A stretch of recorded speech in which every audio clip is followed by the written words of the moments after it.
rain hammered against the cracked asphalt as an 80-year-old boy held his only meal, a stolen, stale piece of sourdough. Beside him lay a giant of a man, clad in leather, bleeding out. That single shared crust of bread didn't just save a life. It forged a terrifying, unbreakable blood debt. Reno, Nevada, in the late autumn of 2014, was an unforgiving place for a runaway.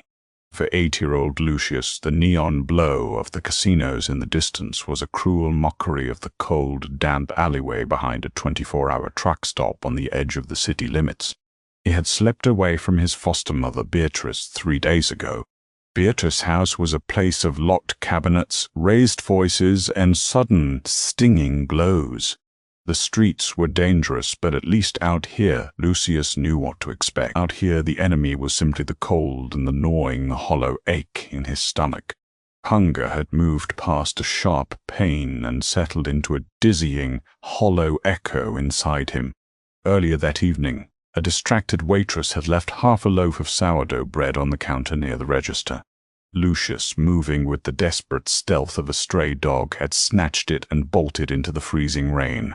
It was stale, hard as a rock on the outside, but to Lucius it was salvation.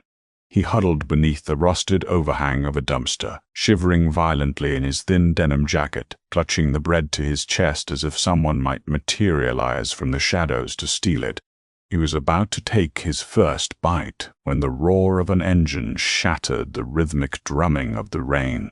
It wasn't a car. It sounded like a beast tearing through the night. A massive custom Harley-Davidson swerved violently off the highway and into the truck stop's rear lot. The rider didn't park. He practically crashed. The bike slid sideways on the wet blacktop, sparking against the concrete before pinning the rider's leg beneath its heavy chrome exhaust. Lucius froze, pressing his small back against the brick wall. The man managed to kick the heavy machine off his leg, dragging himself toward the limited shelter of the alleyway where Lucius was hiding. Under the flickering yellow security light, Lucius saw him clearly. He was a mountain of a man, wearing a heavily distressed leather vest over a dark hoodie. On the back of the vest, though covered in road grime, the iconic winged death head was visible, flanked by the words, "Hell's Anus," and the bottom rocker that read, "California." The biker collapsed against the opposite wall of the alley, coughing violently. He gripped his left side, and Lucius watched in horror as thick, dark liquid seeped through the man's fingers, mixing with the rain. He had been shot. Alvin Jack Stone, a fully patched member of the Oakland Charter, had been ambushed on the interstate by a rival syndicate. He had managed to shake them, but the cost had been severe. He was miles from his brothers, his phone was smashed, and his body was shutting down from blood loss and exhaustion. Jax let out a ragged breath, his head lolling back against the cold brick. His eyes, dark and heavy with impending unconsciousness, slowly drifted open and locked onto the small shape across the alley. Lucius didn't run. Fear was a constant companion in his life, but there was something in the biker's eyes that wasn't terrifying. It was a deep, profound emptiness. It was the look of someone who knew they were at the end of the line. "Beat it, kid," Jax rasped, his voice sounding like grinding gravel. "Ain't nothing for you to see here." Lucius didn't move. He looked at the giant, bleeding man, and then down at the loaf of bread in his hands. The hunger in Lucius's stomach screamed at him to run, to hide, to eat. But he remembered the feeling of being completely alone and broken. He saw himself in the dying man. Slowly, Lucius stood up. His sneakers made soft, squelching sounds on the wet pavement. He crossed the narrow alley. Jax watched him, too weak to protest, his hand instinctively resting on the handle of a hunting knife sheathed on his belt. But the boy wasn't a threat. Lucius stopped 2 feet away. He looked at the bread, swallowed hard, and then, with all the strength his frail arms could muster, snapped the stale loaf in 2. He held out the larger half to the biker. Jack stared at the jagged piece of bread, then up at the dirty, shivering boy. The sheer absurdity of the moment broke through the haze of pain. A hardened outlaw bleeding to death in an alley being offered half a stolen loaf by a starving child. "I'm not hungry," Jax lied, his voice barely a whisper. "You're shaking," Lucius said, his voice small but steady. "You need it." Jax reached out with a trembling, blood-stained hand and took the bread. He took a bite. It was dry, tasteless, and hard to swallow, but it was the greatest thing he had ever tasted. It grounded him. It gave him a spike of sugar, a tiny spark of energy. Most importantly, it gave him a reason to stay awake.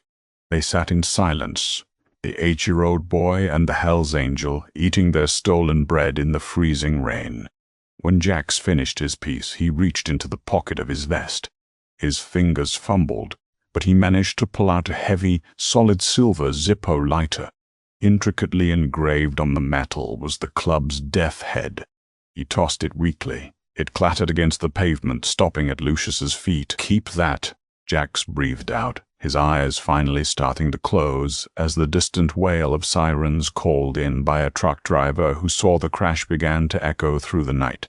"Name's Jax. You ever need anything? You show that to the right people. You tell 'em Jax owes you." The paramedics arrived seconds later, swarming the alley. In the chaos of flashing red and blue lights, shouting EMTs and police radios, Lucius slipped back into the shadows, the heavy silver Zippo clutched tightly in his small, dirty hand. He disappeared into the Reno night, leaving the biker behind. 10 years is a lifetime when you live on the razor's edge of poverty. By 2024, the skinny, terrified 8-year-old had hardened into an 18-year-old man who carried the weight of the world on his grease-stained shoulders. Lucius worked 60 hours a week as a mechanic at Callaway Motors, a failing auto shop on the gritty outskirts of Las Vegas. Life had never given him a break. After fleeing Reno, he had bounced through the foster system until he aged out. But he hadn't left alone. Along the way, he became fiercely protective of a younger foster sister, Charlie. Now 14, Charlie suffered from severe cystic fibrosis. The medical bills were a crushing, suffocating mountain, and Lucius's meager paycheck barely covered her medications, let alone rent for their decaying apartment. Callaway Motors was owned by Rick Callaway, a sweating, anxious man who smelled perpetually of cheap cigars and desperation. Rick wasn't just a bad businessman, he was a degenerate gambler. To keep the shop open and feed his habits, Rick had gotten into bed with the Vargas Cartel, a brutal local syndicate that controlled the underground narcotics trade in the sector. Hector Vargas, the cartel's lieutenant, used Callaway Motors to stash cash before it was laundered. Lucius knew about the duffel bags that came and went in the dead of night, but he kept his head down. He needed the job. He needed the health insurance, terrible as it was, to keep Charlie breathing. It all shattered on a sweltering Tuesday in July. Lucius was under the chassis of a rusted Chevy when he heard the heavy thud of combat boots hitting the concrete floor of the garage, followed by the terrifying sound of the steel roll-up doors being slammed shut in the middle of the day. He slid out on his creeper to find 5 men in dark clothing surrounding Rick Callaway. Leading them was Hector Vargas himself, a man with cold reptilian eyes and a gold-plated 1911 pistol tucked into his waistband. "Where is it, Rick?" Hector asked, his voice smooth, almost polite, which made it infinitely more terrifying. "Hector, I swear to God, I don't know." Rick stammered, sweat pouring down his face. "I locked it in the safe, just like always." 50 grand, right there. Hector sighed, pulling the gun and striking Rick across the jaw with the heavy steel barrel. Rick went down hard, spitting blood and teeth onto the greasy floor. $50,000 doesn't just walk away, Rick, Hector said, stepping over the whimpering man. His eyes slowly panned across the garage until they locked onto Lucius. "Get up, kid," Hector ordered. Lucius stood, wiping grease off his hands with a rag, his heart hammering against his ribs. Rick, desperate to save his own life, pointed a trembling, blood-stained finger at Lucius. It was him. "Hector, I swear. He's the only other one with the code to the office. He's always complaining about money for his sick sister. He took it. It was a blatant, desperate lie. Rick had blown the money at an underground poker table over the weekend. Lucius knew it. Rick knew it. But Hector didn't care about the truth. He cared about the money. Before Lucius could even speak, two of the cartel enforcers grabbed him. A heavy fist slammed into his stomach, driving the air from his lungs. As he doubled over, a knee caught him flush in the face, shattering his nose. Lucius collapsed, gasping for air, the metallic taste of blood flooding his mouth. They kicked him mercilessly, aiming for his ribs, his back, his legs. He curled into a ball, trying to protect his head, his mind flashing to Charlie sitting alone in their apartment, waiting for him to bring home her refill of antibiotics. "Stop," Hector commanded. The beating ceased. Lucius lay on the floor, coughing violently, blood pooling beneath his face. Hector crouched down, grabbing a handful of Lucius's hair and pulling his head up. "Listen to me very carefully, mechanic. I don't care about your sob story. I don't care about your sister. You have 48 hours to return my $50,000. If you run, I will find you. If you go to the cops, I will find you. And if you don't have my money by Thursday night." Hector leaned in close, his breath smelling of peppermint and tobacco. "I will pay a visit to your apartment, and your little sister will pay your debt. Understand?" Hector dropped Lucius's head back onto the concrete.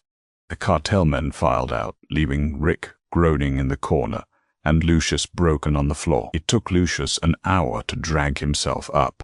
His ribs felt cracked, his face was swollen, and his left eye was entirely swollen shut. He stumbled to the bathroom, washing the blood from his face with freezing tap water. He looked at his reflection, a battered, broken kid with no way out. $50,000 might as well have been 50 million. He couldn't go to the police. Hector owned half the precinct, and even if they did arrest him, they couldn't protect Charlie forever. He limped back to his locker to grab his things.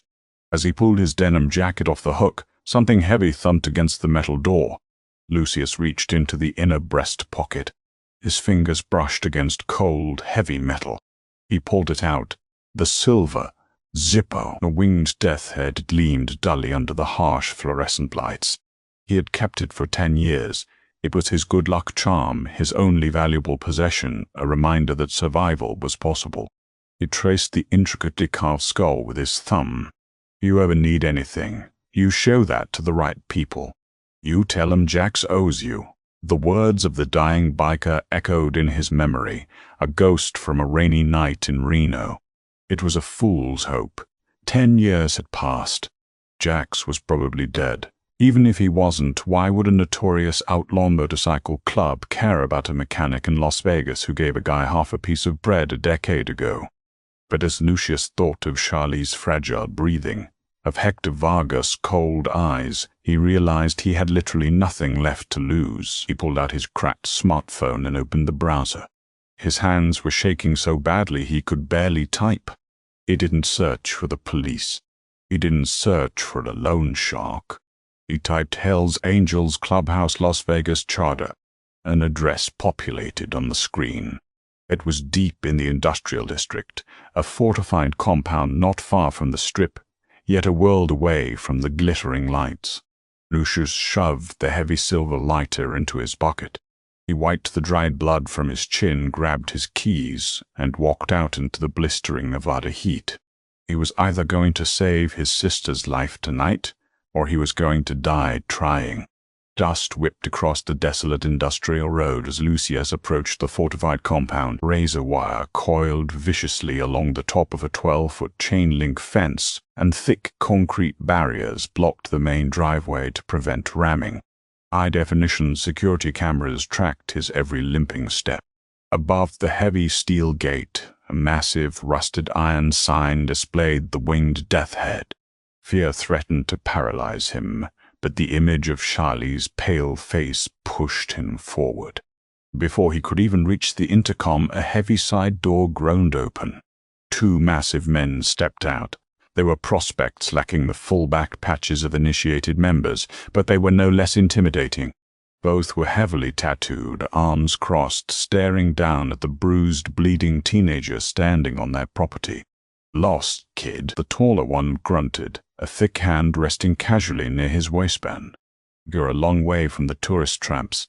"I'm looking for Jax," Lucius said, his voice trembling despite his best efforts to keep it steady.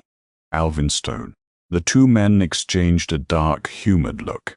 The shorter prospect stepped forward, invading Lucius's personal space.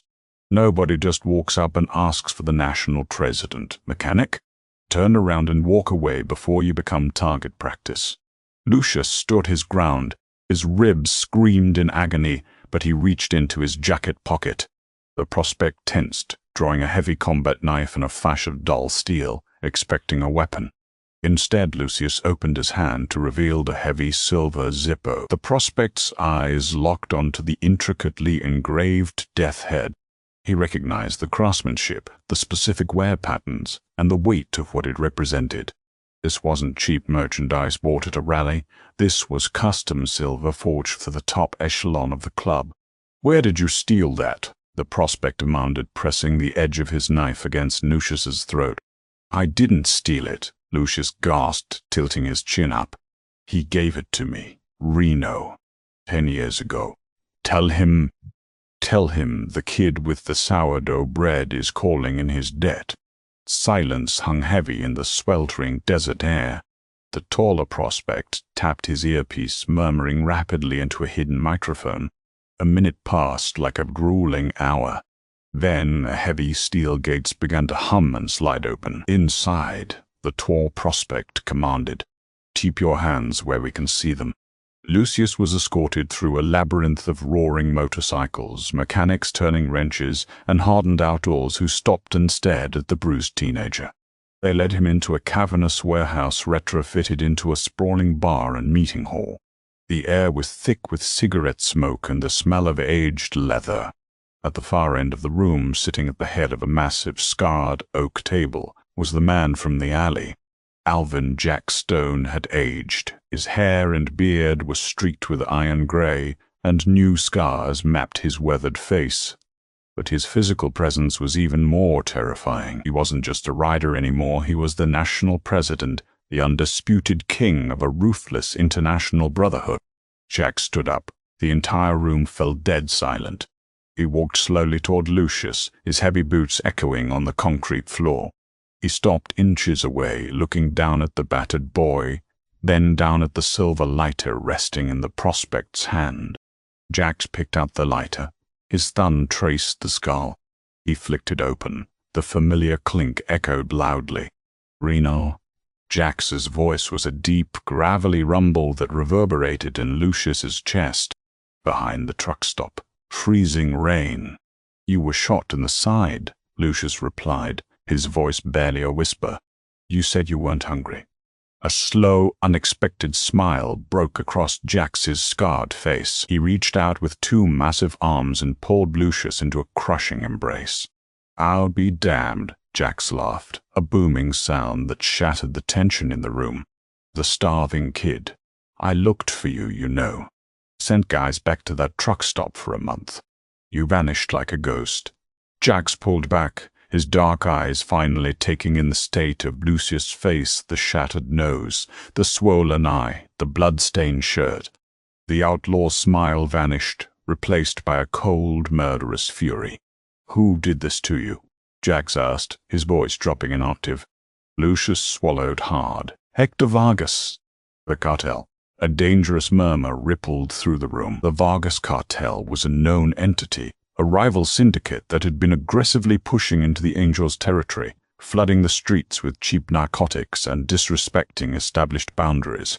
Lucius explained everything. He told Jax about Charlie's cystic fibrosis, the crushing medical debt, his job at Callaway Motors, Rick's gambling, the missing $50,000, and the impossible 48-hour deadline. Jax listened in absolute silence. When Lucius finished, the biker turned and walked back to the head of the oak table. He picked up a heavy glass of bourbon, downed it in one swallow, and slammed the glass down onto the wood. "Hector Vargas thinks he can run my city. Jax announced to the room, his voice echoing with absolute authority. "He thinks he can bleed a working kid dry to cover his own sloppy street business. But he made a fatal mistake." Jax pointed a thick, calloused finger directly at Lucius. "He touched a boy who holds my silver. He touched a boy who saved my life." Jax turned to his sergeant-at-arms, a massive man covered in facial tattoos. "Make the calls, Vegas, Oakland, Phoenix. I want every patched member within a 500-mile radius in this city by tomorrow night. We are going to teach Mr. Vargas a lesson about debt." Thursday evening arrived with a suffocating, stagnant heat. Callaway Motors was silent, the failing fluorescent lights buzzing above the greasy concrete floor. Lucius stood alone in the center of the garage. Rick Callaway was huddled in the corner office, weeping into his hands, terrified of the impending slaughter. He had tried to run earlier that afternoon, but Lucius had locked the bay doors and pocketed the keys. If Lucius was going to face the devil, Rick was going to watch. At exactly 9 p.m., a convoy of black SUVs pulled into the lot.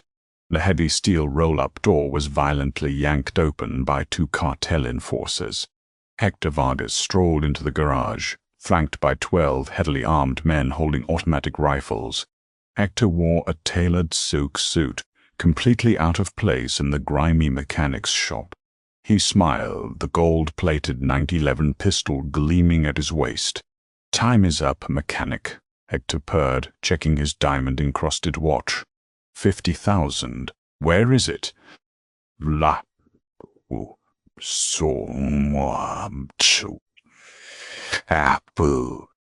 I don't have it, Lucius said loudly, his voice echoing in the empty garage. Hector sighed in exaggerated disappointment. "A pity. I told you what would happen to your little sister. Boys break his legs. Then we go to his apartment." 2 enforcers stepped forward, raising heavy steel crowbars. Before they could take another step, a sound began to build in the distance. It started as a low, vibrating hum that rattled the loose tools on the workbenches. Within seconds, the hum escalated into a deafening, thunderous roar. The concrete floor literally shook beneath their feet. Hector's smile vanished. He spun around, looking out the open bay doors. Headlights. Hundreds of them pouring down the street, blocking off both ends of the block, swarming the parking lot, and entirely surrounding the black SUVs was a sea of chrome, leather, and roaring engines. 300 fully patched Hells Angels from 3 different state charters had descended upon Callaway Motors. The sheer volume of the roaring V-twin engines was a physical weapon, drowning out any attempt to shout or communicate. Hector's men nervously raised their rifles, but they were hopelessly, hilariously outnumbered. For every cartel gun, there were 30 heavily armed outlaws flanking them from every conceivable angle. The sea of motorcycles parted. Jack Stone, riding his massive custom Harley, cruised slowly to the front. He killed the engine. In absolute unison, 300 engines were shut off. A sudden silence in the sweltering night was more terrifying than the noise. Jack swung his heavy boots off the bike and walked deliberately into the garage. He completely ignored the cartel soldiers, stepping past their rifles as if they were toys. He stopped directly in front of Hector Vargas. Jax towered over the cartel lieutenant. "Hector," Jax said casually, pulling a cigar from his vest. "Jax," Hector replied, trying to mask the tremor in his voice. "This is cartel business. It doesn't concern the club. You're standing in my city, threatening a boy who holds my silver."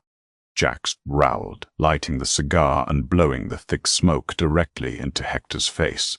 "That makes it my business." Jax snapped his fingers. 2 massive bikers dragged a screaming, thrashing Rick Callaway out of the office and threw him onto the concrete at Hector's feet. "Your 50 grand didn't walk away, Hector," Jax announced loudly. This pathetic excuse for a man lost it at a high-stakes table at the Bellagio basement 3 nights ago. "We pulled the security tapes. He stole your money, and he blamed the kid to save his own miserable skin." Hector stared down at Rick, realizing he had been played for a fool. Now, Here is how this is going to work, Jax continued, his voice cold and uncompromising. You are going to take Rick. He belongs to you now. Do whatever you want with him to settle your 50,000. But if you, or any of your soldiers, ever come within 10 miles of this boy or his sister again, I won't just kill you, Hector. I will wipe the Vargas cartel off the face of the earth. We have 300 guns pointed at your head right now. Give me a reason to use them. Hector looked around the garage. He looked at the sea of leather and steel outside. He swallowed hard, his arrogance completely shattered. Take him, Hector ordered his men, pointing at Rick. The enforcers grabbed the screaming owner and dragged him toward the SUVs. Hector didn't say another word. He turned and walked briskly to his vehicle, completely humiliated.